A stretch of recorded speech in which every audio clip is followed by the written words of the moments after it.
Welcome my guys, and in today's video we will be going through the latest chapter of Jujutsu Kaisen, and to be totally honest with you, I really did not expect this. Don't forget to subscribe to my channel for more manga content and like this video so it can reach more JJK fans, and with that let's get into the chapter.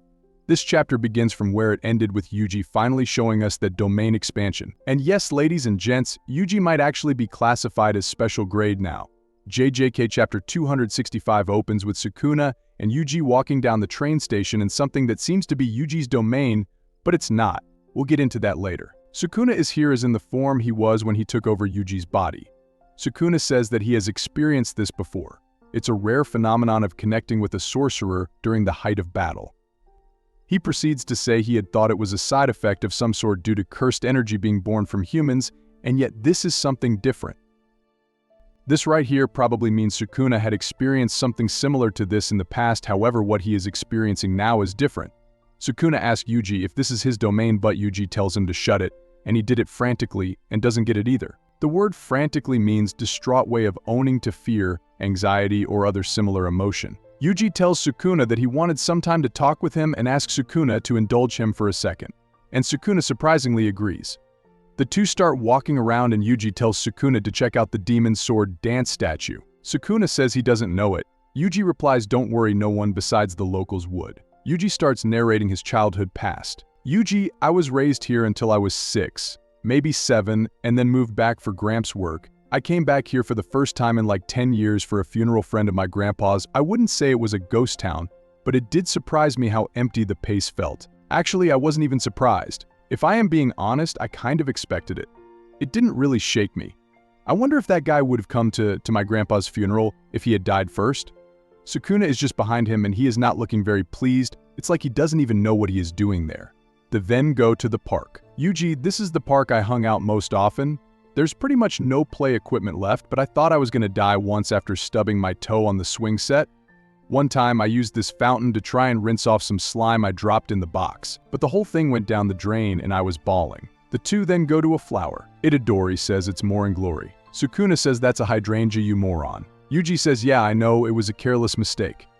Yuji says, "A ton of these bloom here, I only noticed after I moved away. I wonder who is in charge of deciding the foliage for each town." Yuji, funnily surprised, asks Sukuna if he is into flowers given that he knew about them. And it's kind of funny. Just imagine Sukuna being the flower type. Sukuna responds by saying it's just from Megumi's memories. Guys, quick question, when was the last time you heard Sukuna call Yuji by his name, or even refer to him by his name? The two are in the streets, and on the topic of flowers, Yuji is like, "Wait, wouldn't that mean you know all about this place from my memories when you were in my body?" Sukuna responds saying, "I didn't waste my time reading through a piece of meaningless drivel," and Yuji is like, "Of course." Still at the park, the two arrive at a small water body. Yuji says it's pretty far from his house, but they can catch some crayfish here. He invites Sukuna to try it out and taunts him by saying unless the strongest sorcerer in history can't catch some crayfish. And Sukuna goes silent and grabs the hook from Yuji. The two catch the crayfish. Sukuna says Yuji's crayfish is practically microscopic. Yuji replies saying Sukuna got an American crayfish, but the Japanese ones are more rare. Yuji got the Japanese crayfish, and this infuriates Sukuna. The two arrived at the front of a store and Yuji says it opened when he was 5 years old, and thanks to it all the other shops vanished. Yuji says it got kinda quiet with all the small shops closing down, but they opened a movie theater upstairs, so he was fine with it. Yuji says the place is pretty gray, but there is a lot of green once they leave the town a bit, to which Sukuna replies he doesn't care.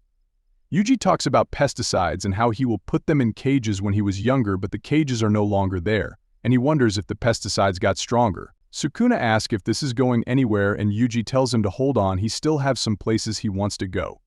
They arrive at a farm and meet home horses. Yuji talks about how awesome they are and how their heads look bigger every time he sees them.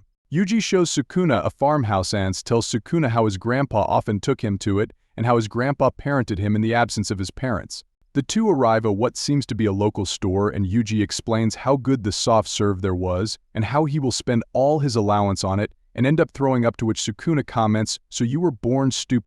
Yuji tells Sukuna that let's do some archery. Sukuna hits the perfect score. Yuji says that something about playing with Sukuna isn't teen, but Sukuna is from the age of actual archery. He is more accustomed to it. Yuji then talks about snow and how it doesn't really feel like winter unless snow piles up.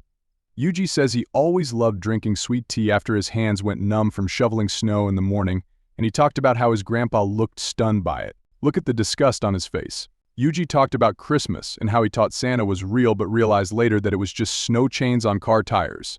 Sukuna says he has had enough and Yuji says he has said all he wanted to say. Sukuna tells him how disgusting his blathering is and asks Yuji to say what he wants to say. Yuji then explains that until recently he thought he should simply fulfill his role as he understood it. He thought if HR died like that he could at least consider it a proper death, but now he feels like it's not entirely right. He says any sort of role like walking a dog or raising a family is just fine, and even if you don't have anything like that, as long as you eat, shit and sleep, or even if you're stuck in bed sick, even if you spent your life with no connections and nothing remains of you. More than memories made in one's image, it's within the little tiny fragments that remain drifting off where the value of life lies. It never had anything to do with the ways people die. I just couldn't ever forgive those who acted as if that value didn't exist. Humans aren't tools born with any set role, which is to say I don't know whether humans are fundamentally good or evil. I could very be doing the wrong thing here. So I thought I should at least let you see the humanity of someone other than yourself. Of someone you see no value in. Sukuna with a straight face tells Yuji he doesn't feel a thing and he understands very well what Yuji is saying, and yet it stirs no emotion within him. He goes on to say just as Yuji felt when he realized how this town had become quiet, he had expected it, and Sukuna says he feels absolutely nothing. Yuji now understands that nothing he does can change Sukuna. Sukuna says he is dumbfounded by Yuji's cowardice, and he asks Yuji if that is what all Yuji's rage and hatred towards him amounted to. Then it finally hits Sukuna, and Sukuna asks Yuji if he is pitying him and if this is his way of showing compassion, to which Yuji replies exactly. He then tells Sukuna that he can kill him, and he threatens Sukuna to release Megumi and return to his body, and he will spare Sukuna's life. And let me just say this, guys, this has to be one of Yuji's coldest lines considering he is up against the King of Curses. Sukuna, after hearing this, is absolutely pissed and says, such a gravely severe misconception.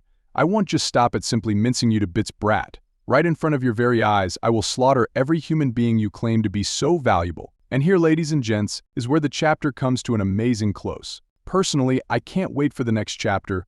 Leave a like if you felt the same way, and don't forget to turn the notifications bell on so you can support me and get notified when a new video drops.